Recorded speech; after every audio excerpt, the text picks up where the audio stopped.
Je vais piquer des gâteaux, elle va pas être contente. Surtout que c'est pas les plus moches. Les bredela, c'est pratique, tu peux les manger où tu veux.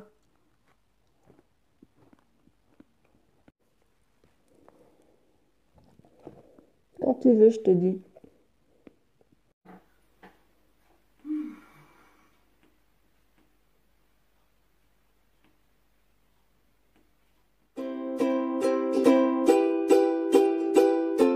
Bonjour mes chers Nutri-Conscients et bienvenue sur la chaîne Les Kiffs de Sandra où nous allons réaliser aujourd'hui des bredela. Des bredela, je ne sais pas si je le dis bien, mais ce sont des biscuits de Noël, des biscuits de Noël alsaciens. Nous allons réaliser 3 types de bredela en un quelque part, puisqu'il va y avoir la même base de pâte pour les 3 recettes. Mais il y aura une recette au citron, une recette à la vanille et une recette aux épices. Alors, cette recette est réalisée avec une farine petite épeautre, qui est une farine ancienne, donc ici moulue à la meule de pierre, qui est une farine ancienne. Je me rapproche.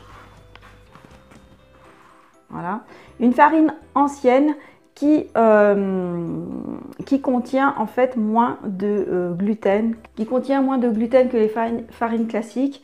Et en plus, bah, c'est le fait que ce soit fait fabriqué moulu à la meule de pierre, ça permet de garder plein de nutriments assez intéressants. Et en plus, c'est de l'agriculture biologique.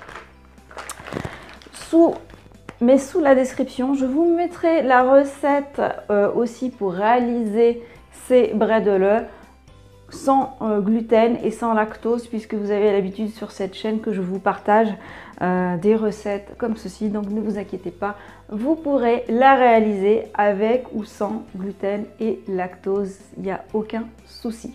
Alors c'est parti pour la réalisation, on se retrouve dessus. Voilà, donc pour chaque préparation, vous allez avoir la même base. Exactement la même base, enfin exactement, quasi exactement. Là, il y a 120 g de beurre salé pour ceux à la vanille. Je vous mettrai tout dans la description, vraiment, ne vous inquiétez pas. Mais il y aura 120 g de beurre pour pour les 3 bases. Enfin, il y aura le même poids d'ingrédients pour tous. Donc là, on commence par mélanger en fait. Ça c'est du beurre qui est très mou, hein. Ça fait plus d'1 heure qu'il est sorti. Donc je vais mélanger ce beurre avec le sucre d'abord. Quand on a obtenu à peu près cette texture, après avoir mélangé le beurre et les 80 g de sucre, on va ajouter un œuf entier. Youp. Voilà, un œuf entier. Et on remet en route.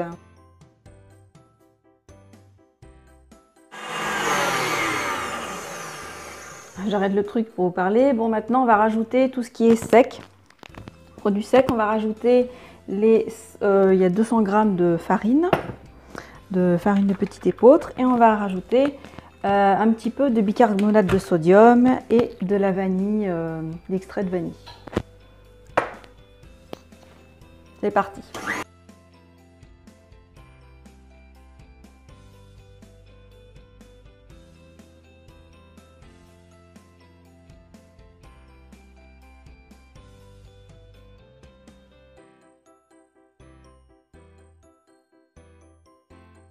Et un petit peu les bords pour mélanger toute la farine, tout ce qui a pu se transporter, se mettre sur les bords. Désolée, vous voyez peut-être mon bras là. Hop, tac. Bon, j'ai pas changé la truc là, je sais pas comment ça s'appelle. On aurait pu la changer en fin de remuage. Pour mettre la feuille.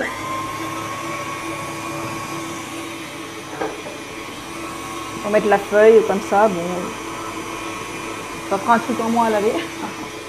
Prête à la vanille, je la réserve au frigo et on va faire la pâte, enfin je vais faire la pâte suivante, suivant le même procédé, exactement le même procédé, sauf qu'à la place de la vanille, je vais mettre à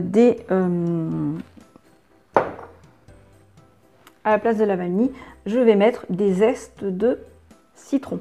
Voilà, donc pour la deuxième pâte, j'ai incorporé le zeste de 2 citrons. Deuxième pâte au citron avec du beurre doux que l'on va filmer et mettre au frigo. Pour la troisième pâte, je mettrai des épices. On se retrouve dessus. Voilà, et pour la dernière pâte, j'ai mis une belle cuillère, j'ai oublié de filmer, pardon, j'ai mis une belle cuillère comme ça,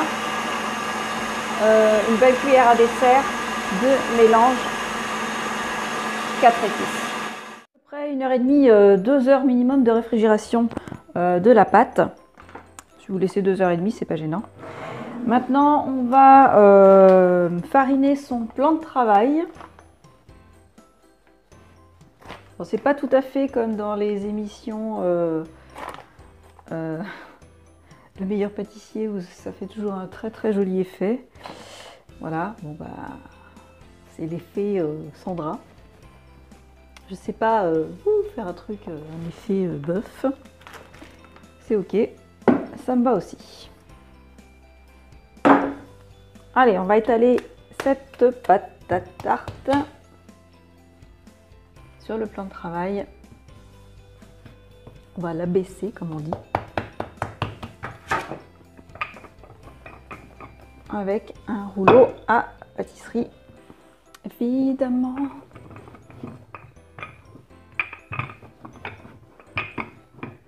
Bon là j'ai mis de la farine de petit épeautre, hein, et vous mettez de la farine normale si vous voulez. Parce que la farine de petit épeautre, elle a des petits morceaux, on le sent. Bon c'est pas gênant, moi je trouve que c'est pas gênant, mais ça peut gêner quelques personnes.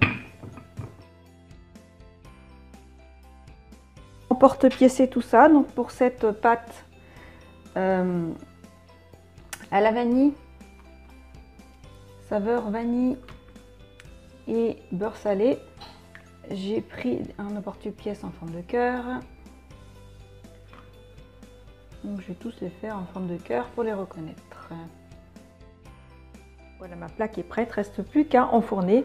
Et avec le reste de cette pâte, on va reformer une boule et reformer une autre fournée. La première fournée du four. Bon, petite erreur de débutant, je les ai un petit peu trop serrés. Donc pour la deuxième fournée, je les mets comme ça, un peu moins serrés.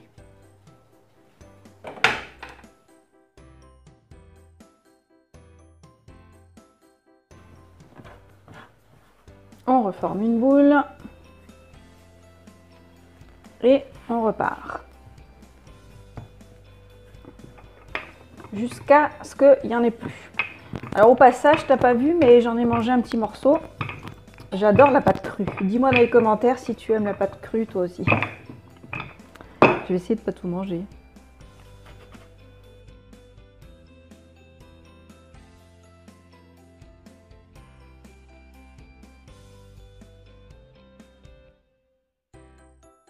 Avec chaque pâte à tarte, on procède de même. Là, je suis sur les sablés, les petits sablés de Noël, les petits bredelleux de Noël au citron.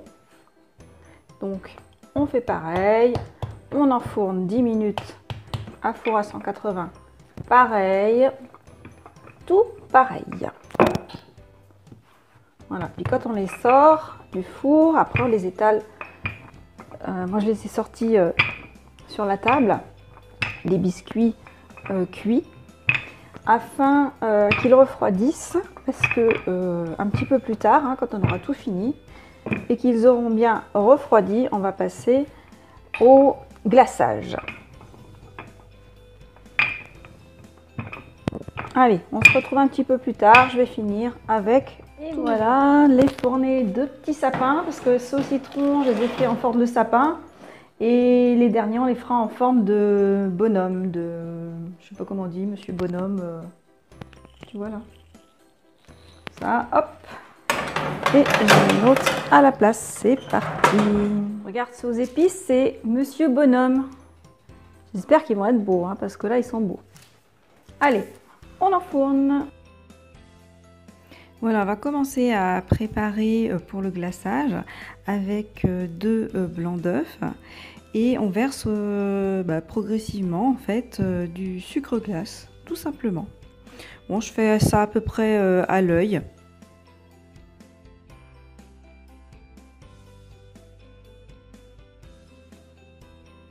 Bon bah voilà, le blanc d'œuf avec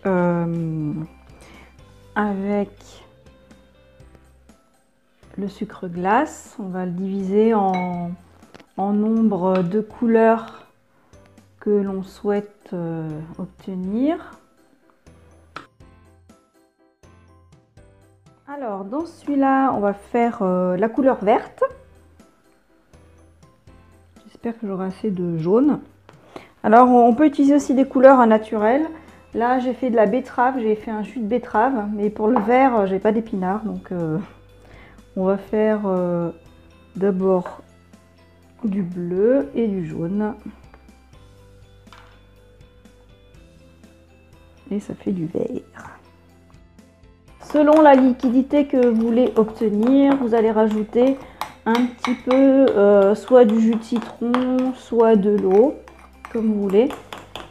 Et si au contraire c'est trop liquide, et ben vous allez ajouter plutôt de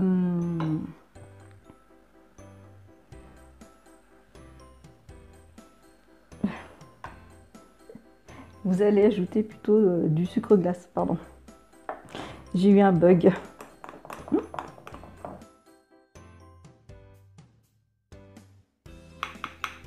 Voilà, comme ça fait comme du vert. C'est pas du vert très foncé, hein, mais bon. J'ai peur que si je mets du bleu, ça soit trop... si je rajoute du bleu, ce sera trop bleu. Ensuite, on va faire le rose.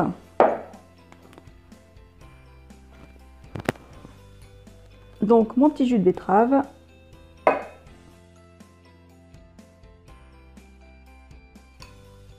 Voilà, sinon on aurait pu mettre du colorant rouge. Ah, il y en a un qu'on va garder blanc. C'est pas mal. Et l'autre qu'on va faire marron. Marron. Avec de la cannelle. Je sais pas du tout si ça va donner du marron. Mais on va essayer. Et voilà nos 4 couleurs. Après, on va les mettre alors soit dans des biberons, soit dans une poche à douille. Enfin, je sais pas si vous dites une poche à douille, mais une poche. Voilà, voilà. Alors, allez, je vais m'atteler à faire ça. On se retrouve. Faut bien viser, hein. On se retrouve tout de suite après. Voilà, nos biberons sont prêts de glaçage. Et maintenant, bon bah là, c'est sous forme comme ça. Vous avez plusieurs formes. Là, je l'ai laissé comme ça parce que j'ai pas d'autres poches. Bah là, maintenant, vous allez utiliser votre imagination pour décorer tout ça et c'est ce qui va prendre le plus de temps. Alors, on va commencer par exemple par un petit sapin. Alors, sapin, soit vous allez le faire totalement, c'est-à-dire vous allez le remplir à l'intérieur. Vous commencez par l'extérieur et après vous remplissez.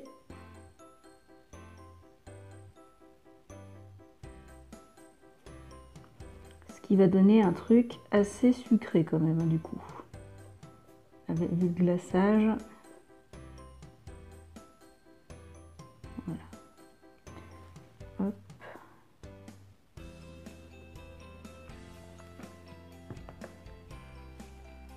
Un sapin. Après, on peut faire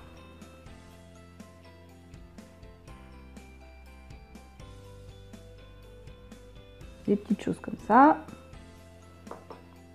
Très chouette aussi. Ce sera moins sucré et ça usera moins de glaçage.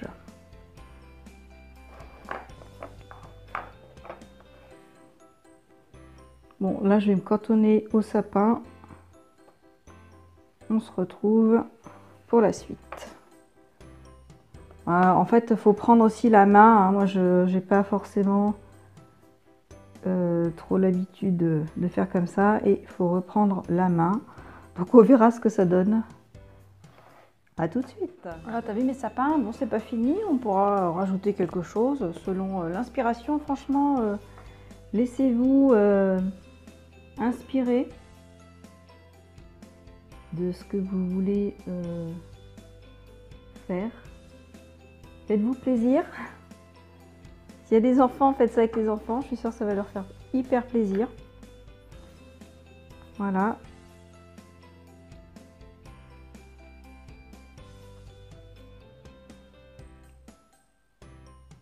Même si ça vous semble raté, eh ben, c'est pas grave. De toute façon, ils seront mangés pareil. Je pense que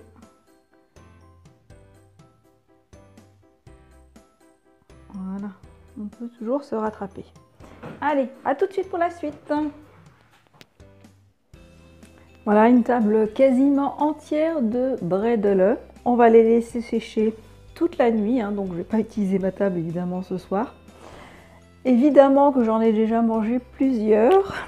J'ai craqué. Et bon bah voilà, ils sont bons, hein. Je voulais goûter ici, ils sont bons hein, pour continuer à vous causer quand même.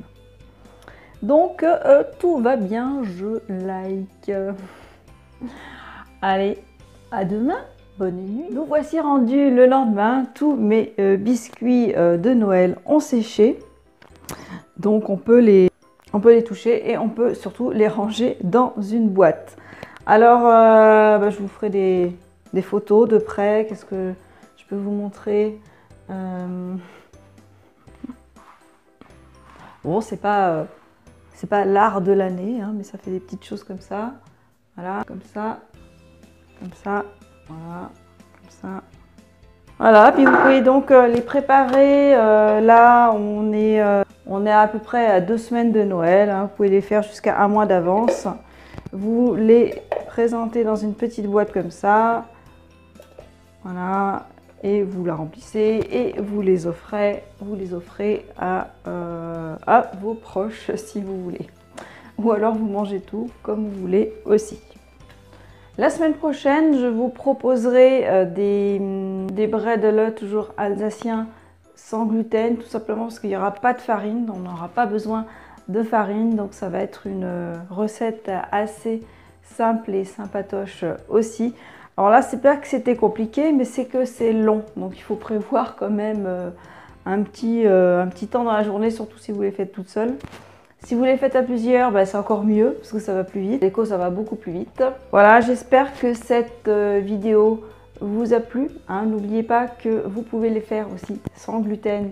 Tout est dans la description. La recette est dans la description juste en dessous. Si vous avez aimé cette vidéo, pensez à mettre un pouce bleu. Pensez à la partager aussi et à vous abonner à ma chaîne YouTube en cliquant sur la petite cloche de notification. Je vais essayer de la mettre là, voilà, là, on va la mettre par là, la petite cloche de notification. Si vous appuyez dessus, vous allez recevoir chaque semaine dans votre boîte mail la nouvelle vidéo de Les Kiffs de Sandra. Je vous souhaite une magnifique semaine, mes chers nutri-conscients. On se dit à la semaine prochaine pour une nouvelle recette de Noël. Et ouais, c'est le moment. À tout bientôt. Bye bye.